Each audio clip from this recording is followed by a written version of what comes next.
안녕하세요. 현실주의자입니다. 또 새벽이네요. 예, 새벽입니다. 오늘 장은 좀 어떠셨을지 모르겠습니다. 일단은 반등은 했죠. 예, 보시다시피 코스피가 반등을 했습니다. 근데 저는 이 반등이 찐 반등으로 보여지지 않습니다. 현재로서는 그래요. 여기서 반등을 하면 더할 나위 없이 좋습니다. 딱 보이죠? 페일러 스윙이죠. 페일러 스윙. 하락 추세를 다 겪지 않고 반등을 시작하는 겁니다. 그만큼 추세가 강해진다는 얘기고 굉장히 좋지만 글쎄요, 좀 지켜봐야 될 것 같아요. 어찌되었건 반도체 지수가 좋았거든요. 그건 우리가 그 전날에 미증시 선물을 보고 알았잖아요. 미증시를 보고 알았잖아요. 특히 필라델피아 반도체 지수를 보고 알았습니다. 오늘의 필라델피아 반도체 지수를 보면 내일 시장이 좋지 않겠구나라는 걸 좀 느껴져요. 일단은 여기 계속 기술적 분석 하에서 움직이고 있기 때문에 여기서 지지 저항 중심으로 보겠습니다. 거기에 글로벌적인 호재나 이런 것들을 같이 봐줘야겠죠. 자, 코스닥입니다. 코스닥 똑같죠. 예, 반등을 했지만 찐 반등인지는 모르겠어요. 예, 거래량이 크게 올라가지도 않았고 일단은 좀 에코프로 중심으로 상승세를 보여줬거든요. 지금 에코프로가 100만 원을 돌파하니 많이 하고 있습니다. 굉장히 중요한 타이밍이에요. 100만 원을 가뿐히 돌파하면 그때부터는 좀 코스닥의 상승 추세가 나올 겁니다. 여기도 지금 페일러 스윙을 계속 이어가고 있기 때문에 코스닥 추세는 현재는 좋다입니다. 에코프로가 꺾일 때까지는 코스닥이 괜찮을 거다. 에코프로가 하락을 시작할 때 그때 다른 섹터가 조명을 받을지를 봐야 될 것 같아요. 코스닥은 계속 그 관점으로 따라가겠습니다. 지수를 투자하신 분들은 이런 것들을 굉장히 깊게 생각해 보셔야 돼요. 예, 주봉도 굉장히 좋고 현재로선 반등하고 있지만 여기서 찐반등인지 아닌지는 거래량을 봐야 된다라는 말씀을 다시 한번 드려봅니다. 미증시는 지금 혼조세죠. 예, 혼조세. 거의 뭐 강보합으로 진행되고 있습니다. 나스닥은. 여기 지금 보시면 필라델피아 반도체 지수가 좀 1% 가까이 하락하고 있기 때문에 내일 반도체 중심의 삼성전자, SK하이닉스는 안 좋게 출발할 거예요. 그럼 코스피도 흔들릴 거고 그게 밑꼬리를 달고 올라가 주느냐 아니냐가 이제 코스피 추세를 결정할 겁니다. 그걸 한번 지켜보시죠. 미국 증시가 왜 이러냐? 근데 상승한다고 하죠. US 스탁이 are rising이라고 하죠. 상승하고 있다. 왜? 인베스터들이 await 인플레이션 리포트를 기다리고 있다라고 하는데 이 미제 애들의 그 기레기성도 좀 보이는 게 여기 있죠. 현상을 그냥 해석하고 있죠. 요 말이 뭔가요? 주식이 상승하고 있는데 왜? 투자자들이 인플레이션 리포트를 기다리고 있기 때문에 라고 합니다. 어제 뉴스가 뭐였어요? US 스탁이 혼조세다. 왜? as investors, 자, 투자자들이 기다리고 있대요. 뭘? 인플레이션 리포트를 기다리고 있어서 혼조세다. 오늘은 인플레이션 리포트를 기다리고 있어서 스탁이 상승하고 있다라는 이 진짜 기염을 토하고 있죠. 그래서 뭐 미국 애들 뉴스라고 그렇게 정확하진 않아요. 예, 사대주의로 생각할 필요는 없을 것 같다. 그냥 정보가 좀 더 빠르고 우리랑 시간대가 다른 거를 고려해서 보고 있는 겁니다. 너무 맹신할 필요가 없다는 걸 여기서 한번 지적해 드리고요. 자, 대기업 총수들이 폴란드를 갔답니다.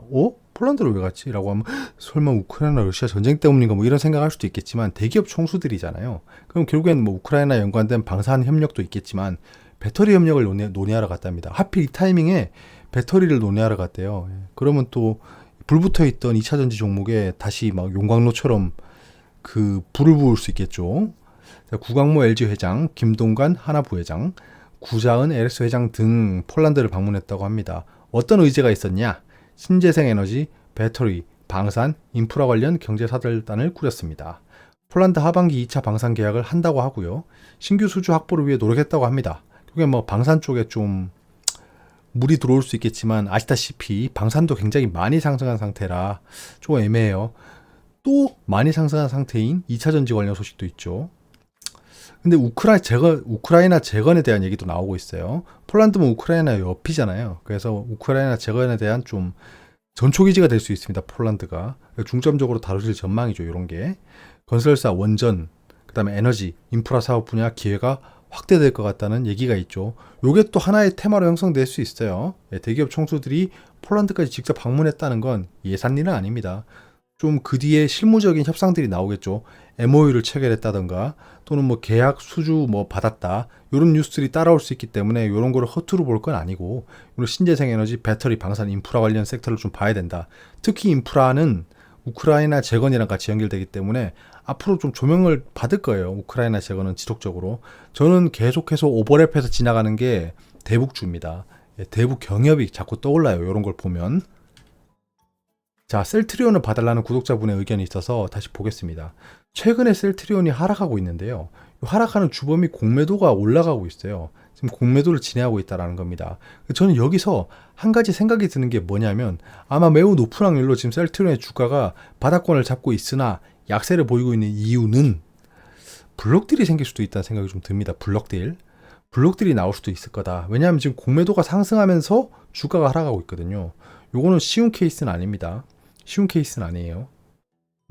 왜냐하면 공매도가 상승하면 공매도 잔고가 상승하면 주가가 상승하는 경향이 있거든요. 이건 뭐 좀 빠르게 생각해보면 말이 안 된다고 생각할 수 있지만 공매도의 로직을 생각해보면 바로 이해가 되죠. 왜? 공매도는 비쌀 때에서 쌀 때 파는 거지 않습니까? 공매도가 상승하고 있다는 건 주가가 비싸지고 있다는 거겠죠.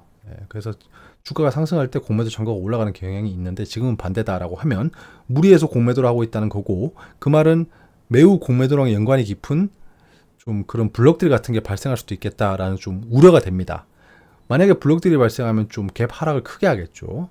그러면 이제 바닥권을 다시 다질 거고, 일단 셀트리온은 무조건 바닥을 다지고 있는 단계라고 보여집니다.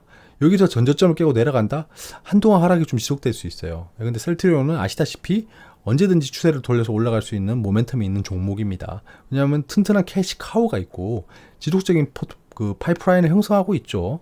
그런 것들을 좀 봤을 때 셀트리온은 바닥을 다지고 있다 정도로 체크하고 넘어가겠습니다. 에코프로를 또 연속해서 보겠습니다. 공매도 잔고가 줄어들고 있어요. 지금도 쇼트 커버링이 발생하고 있습니다. 그리고 오늘 좀 상승세를 보여줬잖아요. 외국인 매수가 굉장히 컸습니다. 아마 공매도 쇼트 커버링이 있었을 거라고 여겨집니다. 이러면 이제 여기서 급등이 나올 수 있어요. 전 지금 급등을 기다리고 있습니다. 정말 종잡을 수 없는 급등 있잖아요. 사람들이 극도의 포모를 느낄 수 있는 급등. 그리고 에코프로가 고점을 형성할 수 있는 뉴스들이 몇 개 발생할 거예요. 예상되는 게 몇 개 있습니다. 그건 내일 정리해서 말씀드릴게요. 그거에 대해서 좀 시나리오를 세워보고 있어요. 언제 에코프로가 최고가일 거냐, 최고가권에 접근했다는 시그널이 나올 거냐를 계속해서 연구하고 있습니다. 그 몇 가지 후보 시그널이 있는 것 같아요. 그걸 내일 한번 말씀드려 볼게요. 에코프로 BM 뭐 똑같습니다. 공매도가 상승하지 않고 점점 평탄해지고 있어요. 에코프로 BM도 제가 전고점을 돌파할 것 같다고 말씀드렸잖아요. 그건 추세고 거의 뭐 토테미즘이 아니었습니다. 자, 지금 전고점 돌파하기 직전이고 내일 갭 상승이 나오면 아마 슈팅이 나올 수도 있을 겁니다. 에코프로는 조정을 보이고 있겠죠. 왜냐하면 이 두 개는 시소를 좀 보이는 경향이 있습니다. 그래서 이 에코프로 BM에 대해서 공매도는 앞으로 숏 커버링을 넘어선 숏 스퀴즈가 발생할 수 있을 것이다 라는 생각이 듭니다.